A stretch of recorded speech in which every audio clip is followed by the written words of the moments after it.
Hello guys, so today the vibe is a bit different. Tumeamua kuleta the unknown millionaires huku Shago yani. And with me I have some two guests and wameamua kunia company hapo Shago. Yo kodao simkam. Tuambie jina yako bwana, tuambie. Angalia kamera.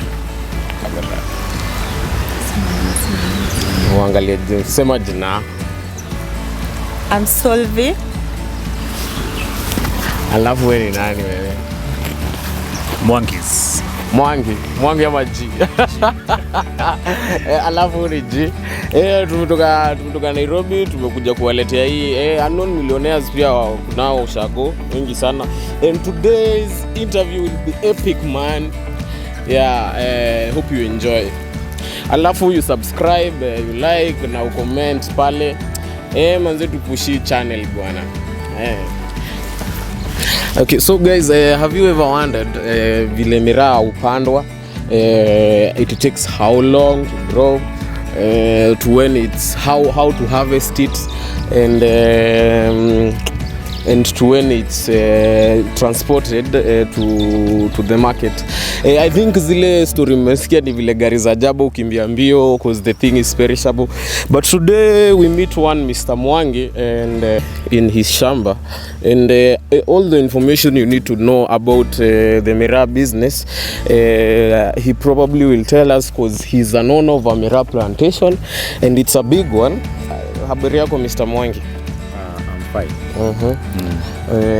To introduce na jina yako kwanza and waambie viewers tuko wapi, county number gani, and yeah. Okay, this is Kirinyaga County, and my name is Matthew Mwangi Magondu.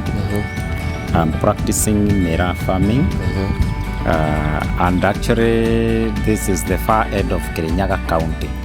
Whereby the other side is Eastern Province, and in any sense, what we normally do, mostly we really venture on miraa farming because of because of how the environment is, and in regard to the economic status of this environment, whereby people normally get money through miraa farming. And actually it is doing well at the moment. Miraa business is not as easy as people may see it in the market. It really costs one a fortune. And a fortune, I mean, you have to really contribute so much from your pocket, and especially from the seedling to the harvesting time. Getting even the seedlings, unless one has gotten it from his own farm or from the mature ones, getting seedlings are also very expensive. At the same time, nurturing the very seedlings is not also easy, because the very seedling, depending with the way it is, it ranges from around 35 to 50 shillings for the mature ones. Okay, so Mr. Mwangi, unaweza tuambia from the word go unaanzanga aje ndio zikue kwa mchanga? Okay, the first thing you do is just to ensure that you have the shamba. You must ensure that there is water, the availability of water. And the reason why you should also have availability of water is simply because the best time to plant these seedlings, miraa, is during the hot season. Whereby you start watering. Once you start watering, after identifying the shamba and ABCD, so na machini lazima it must be there. Okay, if I may ask, if you don't have your own shamba, can you lease a land probably in your upande, ama it takes so long to mature and probably the leasing would be more expensive? Well, you can also lease a shamba, but it also depends with the interest the other party has, because the least one can accept, and the least one can also go for is an average of 10 years, whereby the tenant, the tenant must have adequate shamba. You see now, as this thing, it doesn't take only 1 year to grow. It takes an average of 2 to 3 years to give the best production. So going for less than 10 years, it will just be a loss. Yeah, the person who wants to grow Miraa. After you have cleared the land, definitely, because you have to clear the land, unachimba mashimo. Yeah, you. Okay, what do you plant for hizo mashimo? Is it the seeds ama what do you plant? In most cases, there is no seeds for Miraa. We go for cuttings, which behaves as the seedlings, which you either buy or you bring them, you grow them from a nursery. But mostly people like buying Miraa. Okay, how much does the cutting go for? A cutting goes for an average of, depending with the size, from 30 to 50 shillings, depending with the size. Where do you get them? In most cases, we normally go for them in Mbere, although we also have people around who normally grow those cuttings. Yeah. Okay. Are there various types of Miraa? Kama vile kuna various types of maize, are there various types of Miraa? Yeah. There are those we call Mugumo. Mugumo produces so much, but it is not the best for market. And there is also another we call Mukongogo, which is also not the best. We also have Kamoshere. That is the finest and the best that is ever sold. Even the prices in the market is also reasonable. So tumeona pikipiki hapa Mr. Mwangi. So you can tell us probably how is it kwa shamba? When we went, we are at the farthest end of the shamba. Okay, what normally happens in this environment at the Miraa business, the prime means of transportation is called the boda themselves, because bodas usually makes work easier by transporting those Miraas, going to service the machines the farthest end, because not everybody is located near the water. So without a boda Miraa farming is a little bit difficult. Even going for fuel from the far end, boda must be there. Like now, the very boda you have seen around was coming to check whether water is flowing well. Yeah, that's why you have seen him even moving so fast. Okay. Yeah. So they can access from the farthest start to the farthest end. Kuna vile wanapenya so mpaka kwa what shamba. normally happens, people here are very friendly, because even 1 kilometer can also fetch water from any other side. So you see now walking, maybe machine imekwama from the other end and you are the farthest 1 kilometer ahead. You see now without a boda you'll find that the machine has already collapsed. Okay. Yes. Kutoka nyumbani mpaka hapa ali tumekupata, I think we were the farthest corner ya shamba. Tumetembea about 600 meters. Na naona the plantation imeenda mpaka huko juu. So unaweza tuambia ni nini watumianga for irrigation and Okay, surely Miraa farming does not depend on rain. Many parts of the country, or the area that is grown Miraa, one must have a machine. The machine will facilitate watering of the very seedlings to the very mature ones. So as you look at, as you can see some poles that watered the other day. Actually yesterday, as you may see. Now I'm grooming these ones. I'm growing these ones to a situation where they are mature as the ones that you saw from the far end, the start of my shamba na uko juu. So you must have a machine, because gradually these ones grow. At the same time, you have to keep watering, and especially during this hot season and hot weather, you have to frequently keep on watering, because in any sense there is no rain. So the machine must be so powerful, because I think it's so sloppy. Probably you could show us the machine. The machine is there. Actually it is 20 horsepower. It is in a position where it can even fetch water enough even to supply even on the hillsides of the and this machine, as you can see it, is a 20 horsepower and it supplies water even for more than a kilometer. Yeah, it is very efficient. It has been there for many years. It has supplied enough. At the same time, you look at the volume of the water that is being fetched from the river. This one is the delivery, and this one fetches water. So this one is able to deliver water enough to any distance that you want to go, depending with the distance itself. So this is a 3-inch pipe. Yeah, and it is able to fetch water that is enough to supply wherever you want to go. Okay. Yes. Okay, unaona mura kama hii? Kama hii sasa. This is 1 month old. Okay. And it will have to take you an average of 2.5 years for it to yield something that one can celebrate. At least 2.5 years. It will be okay. 2.5 years? Yes. It's not a long time. Okay, kutoka hapo mpaka pali unaweza zichuna. Kutoka hapo mpaka pali unaweza zichuna. Zina take how long? Okay, wait. A year you can start getting something. It's small, little.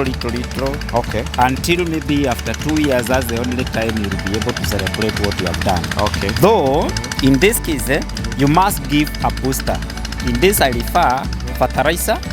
At this stage now, it requires some fertilizer during the rainy season for it to boost. Unaona, afterwards, you'll have also to put a lot of manure. Manure, you dig holes that are accommodating both water and manure. So both the water and the manure, because this is pumped water. So unaona, like now the main challenge we are having, and especially to bringing this ones up, is the cost of fertilizer today. But although you don't put fertilizer during the tender stage, at least it must go for an average of 6 months. Ishike kabisa, then you apply some fertilizer na manure. Okay. Though at this time, when you are applying the manure, the fertilizer, there should be enough rain such that it can spread it well. Okay. Yeah. Okay, so manure mnatoanga wapi? In most cases, we go for manure farthest Kajiado.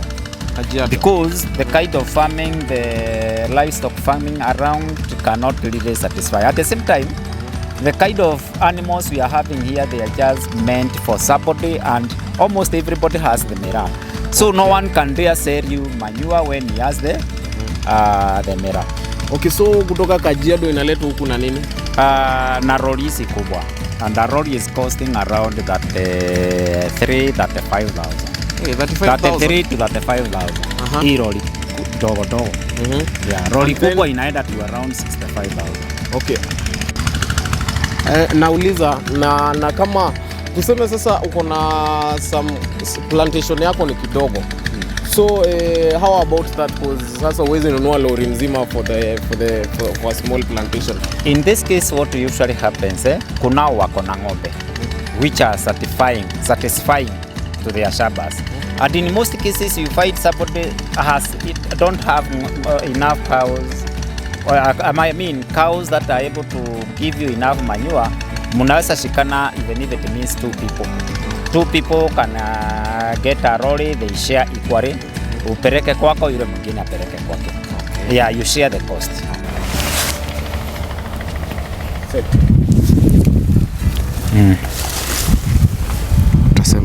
Okay, now compared to the ones that you had seen down there, if you look at the seedlings, you look now like these ones, there was a harvest today.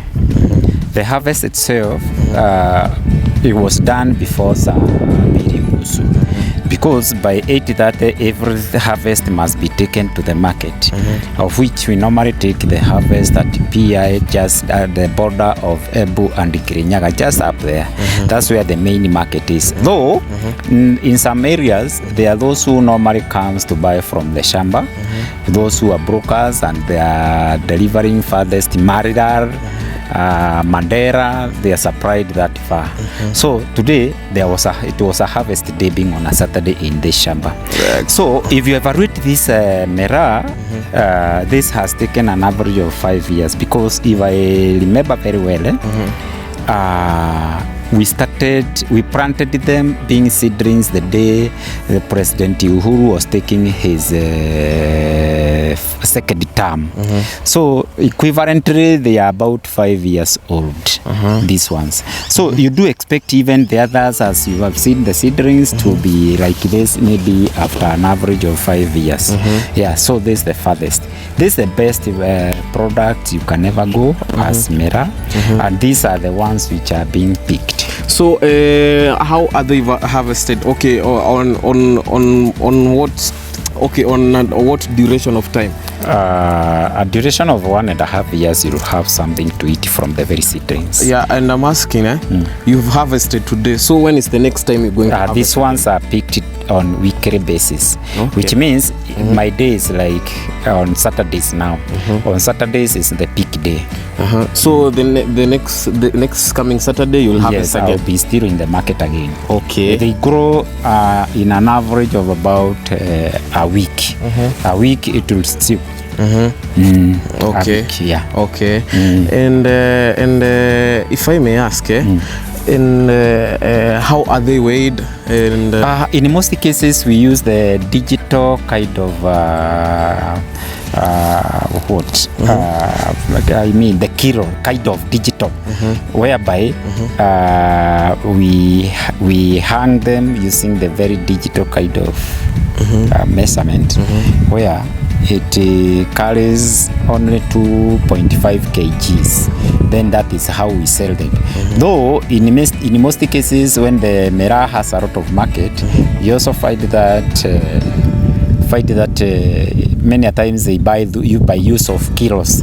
Like now, a kilo was selling at an average of 800 there today. Okay. So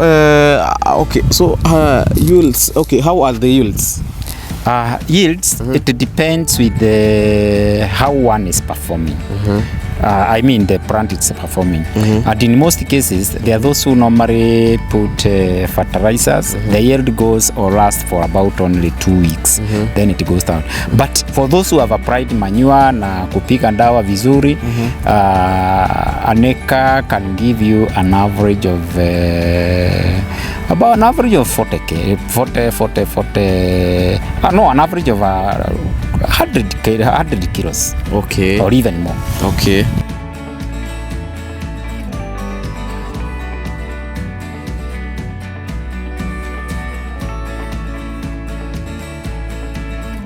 Does the market fluctuate, or is the price constant? Well, there is no permanency in the market as far as Miraa is concerned, because a market keeps on fluctuating. Today it may sound even $1 million, tomorrow you find that you're earning 10 shillings. So, and especially during the rainy seasons, Miraa normally don't give anything at all, because it will be too much. And there is no facilitation in any sense for you to get in a Miraa. So rain is there, you don't water, you don't put anything. So the same way, it equally pays you on those grounds. Weki borea, weki manji, nayo haina bei. Okay. Kwa hivyo in most cases you find that we are even losing, na ingine hata tunatupa kwa shamba. Yeah, there is no market for Miraa during the rainy season. So it is not something that you can tell. Neither can you borrow a loan with at utalipa. It is never constant. It keeps on going up and down. Okay. So as the government, as we saw, the government lift hizo bans za kuexport Miraa Somalia. Probably kumekuwa na a change after Miraa imeanza kuexportiwa ku Somalia. Well, uplifting the ban of Miraa, it has contributed, especially to the brokers. Though we have not really realized it in any sense, because fluctuation is still with us. Okay. Although we were expecting something that is constant.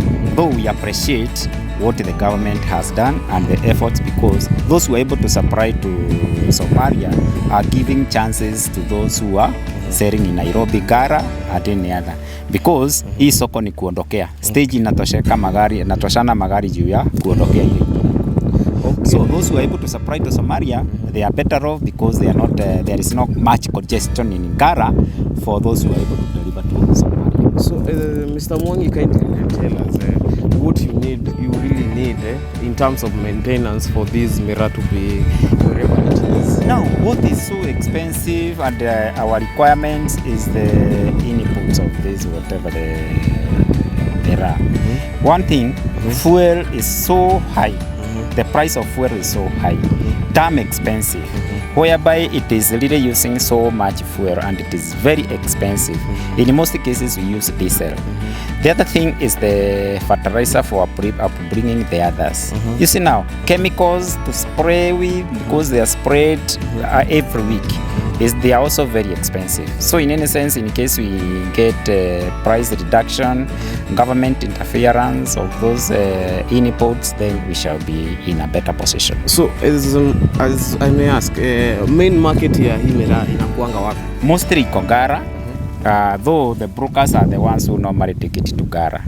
Though the mkulima and the local brokers, they normally sell them at PI, ya Embu, as you're going towards Embu, Nairobi Road, up PI. Then those who buy from PI, they normally go to sell them at Gara, and even Nakuru, and every other place. Yeah. So kama wewe hii Miraa unaweza tuambie imekusaidia aje na Okay, Miraa nasema imenisaidia, though nilipanda njusi. Those who planted a little bit area, they have really gone far with Miraa, but me imenisaidia kuelimisha watoto wangu. Yeah. Is it really the green gold that people say? Is it really the gold? Yes, because with Miraa, no one can go hungry. Whereby even if you look at the shabas around us, many shabas you don't find any trees. They grow this as their cash crop. Yeah, talking about trees, Mr. Mwangi, we can see this shamba haina miti at all pande huku kwa land yenyewe. So tumeikata sana tukichoma makaa na zile zingine tukipanda Miraa ukulima, lakini saisi ndio imekuja kukua realized, lakini tumeichoma makaa sana hii miti because of the element of poverty within our area. Yeah. Makaa ndio imekuwa the key thing in this area. Nauliza, does the trees affect the Miraa ama what happens? Yes, trees and the Miraas, they don't match. Yeah, hawaperekani vizuri. Sababu gani? Miraas don't go for shades. Okay. It is very shelfish, very independent. Okay. Yeah. Okay. Na drips. Also, Mr. Mwangi, you can tell us vile hii Miraa harvestiwa and who harvests them, because naona ziko vast, inakaa majani chai. So unaweza tuambia who harvests them na ina harvest yangu aje? Okay, Miraa in this region is just picked the way majani chai is picked. In this lower end of Kirinyaga, in comparison to the upper end of Mount Kenya, Miraa is just a composite of majani chai. Kwa hivyo sisi tulitoka pande ya juu tulikuja tukapanda Miraa. Miraa in most cases harvesters just know where they are going on daily basis. So kama huku kwangu, I don't wake up anybody. Wanatoka bari, mama, vijana na whoever. They normally come direct to the shamba with no consultation. Wanapiki juu mtu analipwa kulingana na vile amechuna in terms of kilos. So the more Miraa you are able to pick, the more kilos you are able to pick, the advantage to you, because they are ever paid using a kilo also. So if I may ask, when the prices either zikienda up or down, kuna kuwa na change in their price? Yes, there is an agreement between the farmers and the pickers. When the sales are so low, they go hand in hand with the price paid to the pickers. Because, and especially when it is selling at an average of 100 per kg, the farmer doesn't get anything. And in so doing, then there is a lot of rain, so you are not applying anything. When it is selling at 200 shillings, you are given 100 shillings, the picker goes with 100 shillings. So those are some of the challenges we ever come across. Challenges mmekuwa mkipitia hapa ni kama gani? Fuel, to run those machines, it is damn expensive. The other thing, ni lack of consistency in the market. There is no consistency in the market because prices are up there. Today they are down, that way. Chemicals for spraying, they are also very expensive. because these are a good friend of thrips. Thrips are there. Vitu twingine tunaita tugombe. So many, it is a friend to so many things. Yeah, so charges are also there for bringing up the market. So probably unezaje ambia mtu anataka kuinvest in the Miraa business, in the Miraa plantation, so what advice would you give him or her? In little sense, I would not discourage anyone because like now hakuna Miraa. So the more we are, we shall also bring more sufficient Miraa to the market. And it depends with the demand and the supply. Okay. Kwa hivyo saying ati mtu asilime Miraa, somebody should not go for Miraa, I would be discouraging him, and which is not good.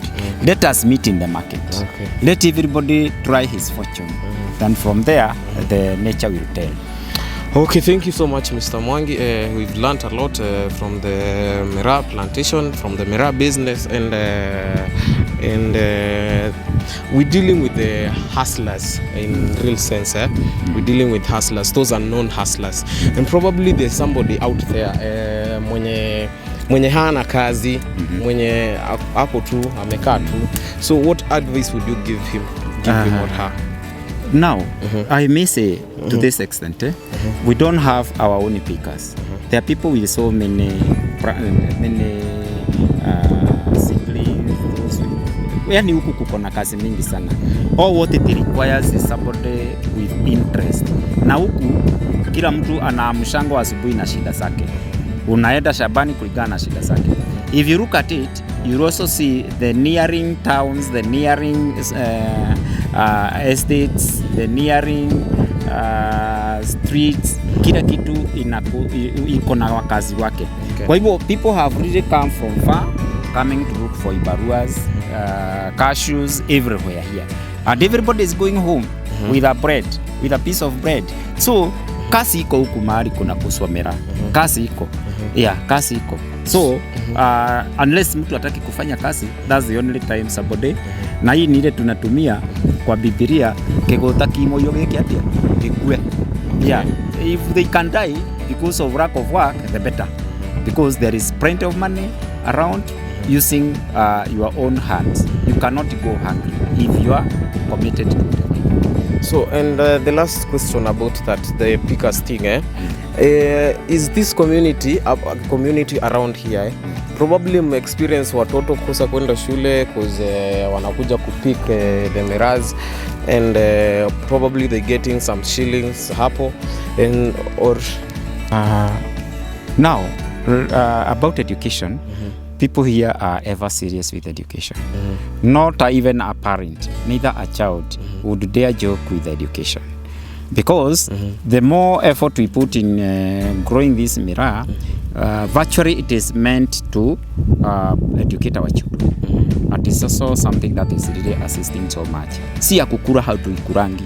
Hii ni ya kuuza tupate elimu, pesa ya kuelimisha watoto wetu. Okay. Whereby every child is entitled to education. Every parent is entitled to educate his children. Here people don't joke with education. Yeah, neither do we value Miraa than education. We value education beyond Miraa. Okay. Yeah, and if you look at it here, at it well, children here are educated in the best schools possible. Go around everywhere, you see private schools all over. And even secondary schools and ABCD. So, education is a key thing in this environment. Miraa being the boost to the education. Kwa hivyo, if Miraa is no longer here, or it is not there, then education will go down. Okay. Thank you so much, Mr. Mwangi. Thank you so We much. appreciate your time, and for the viewers, thank you so much. At least you've learned something about the Miraa business, and you could venture in this industry. It's true, it's green gold, because they're raking in a lot of money. Kwanza saa hivi vile kuna jua hivi, Miraa is, you've heard from Mr. Mwangi, it's minimal. So ikiwa minimal, demand iko juu, and so demand ikiwa juu, the prices are high, you see. So they making a dime out of this, and thank you so much, viewers, and kindly like, comment, subscribe to that YouTube channel, and till next time, Thank you. have a good time, Thank guys. you. Welcome again. Karibu. Asante.